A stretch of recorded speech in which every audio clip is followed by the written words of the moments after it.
Hello ସାଙ୍ଗମାନେ ଦେଖନ୍ତୁ OSSC ଦ୍ୱାରା ଅଫିସିଆଲ୍ ୱେବସାଇଟ୍ରେ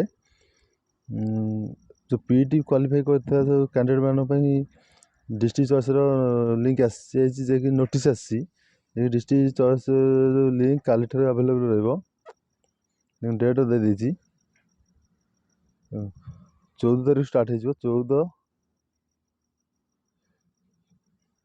14 ଡିସେମ୍ବର 2023ର 11ଟା ଏମ୍ରୁ ଷ୍ଟାର୍ଟ ହେଇଯିବ। ଯେ 15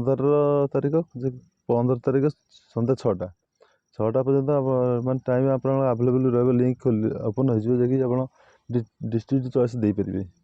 ଯେଉଁମାନେ ସିଲେକ୍ସନ୍ ହେଇଛନ୍ତି ପିଇଟିରେ, କ୍ୟାଣ୍ଡିଡେଟ୍ ସିଲେକ୍ସନ୍ ହେଇଛନ୍ତି, ସେଥିରେ ତାଙ୍କର ଡିଷ୍ଟ୍ରିକ୍ଟ ପ୍ରିଫରେନ୍ସ ଆସିଯିବ, ଯେ କି ସେଥିରେ ଆପଣ ଚଏସ୍ ଦେବେ କେଉଁ ଡିଷ୍ଟ୍ରିକ୍ଟରେ ଆପଣ ଜଏନ୍ କରିବାକୁ ଚାହୁଁଛନ୍ତି। ତାର ପ୍ରିଫରେନ୍ସ ଦେଇଦେଲେ ତାର ଆସିଯିବ ରେଜଲ୍ଟ, ଯେ କି ଡିଷ୍ଟ୍ରିକ୍ଟ ଚଏସ୍ର 16 ତାରିଖ 11ଟାରେ ଆସିଯିବ ତାର ରେଜଲ୍ଟ। ଯେତେ ଜଲ୍ଦି ହେବ କାଲିଠାରୁ ଷ୍ଟାର୍ଟ ହେଇଯିବ ଡିଷ୍ଟ୍ରିକ୍ଟ ଚଏସ୍ ଅପସନ୍। ତ ଡିଷ୍ଟ୍ରିକ୍ଟ ଚଏସ୍ କରିଦିଅନ୍ତୁ।